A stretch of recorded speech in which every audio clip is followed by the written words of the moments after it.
One of the first steps to solving an equilibrium problem is to draw the free body diagram.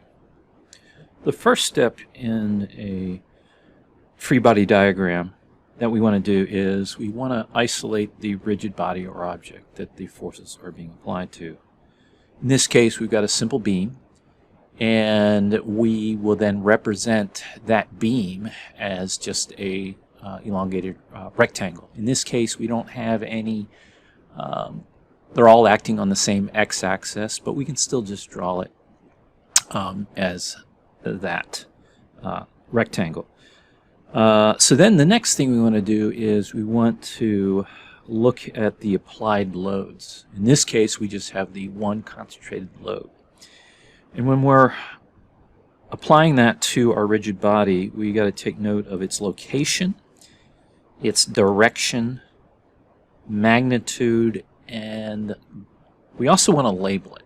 Okay. In this case, we have a connection A and a B, and I would probably add a C just to indicate where that load is applied.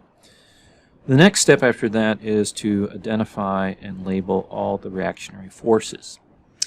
In this situation, we have a pin connection at A, okay, and a roller at B. These are probably two of the most common types of connections that you will see. Okay. Now, a roller connection you see on the right here at B is a little different because even though it will only have one reactionary force, it is perpendicular to that plane you see, which is at 30 degrees. This will still, though, result in a x and y component if we've defined our x-axis from A to B. And at the pin connection, we have just a reactionary force in the y, or x. If it was a fixed connection at one of these ends, it would have a possibility of an x, y, and a moment. Okay. Now, let's look at the results. So here we got the reactionary forces applied as well as the applied loads. Distances are given.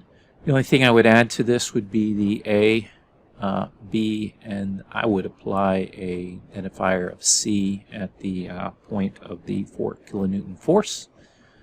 You, again, don't necessarily have to draw this the way this one was done. It can just be a simple rectangle, or technically just be a line.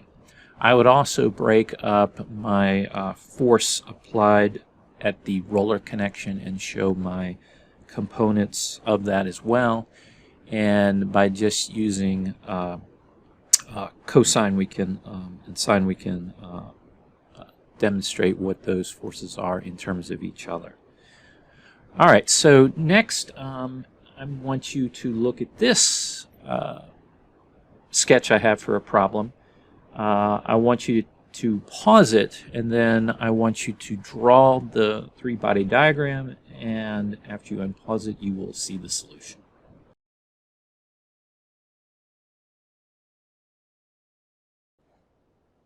Okay, we can see the solution here. Now, the only difference I would make here would be I would also show the component forces for my 800 newtons, and I would actually put the values on there as well. And also I would probably put the component forces for RA in the X and Y, but that's not necessary. And label and have another spot for that applied load there. Also, all right, let's go ahead and let's look at this next one. Okay, a little bit different than the previous one. And let's do the same thing. Go ahead and pause the video, sketch the free body diagram, and then I will show the solution.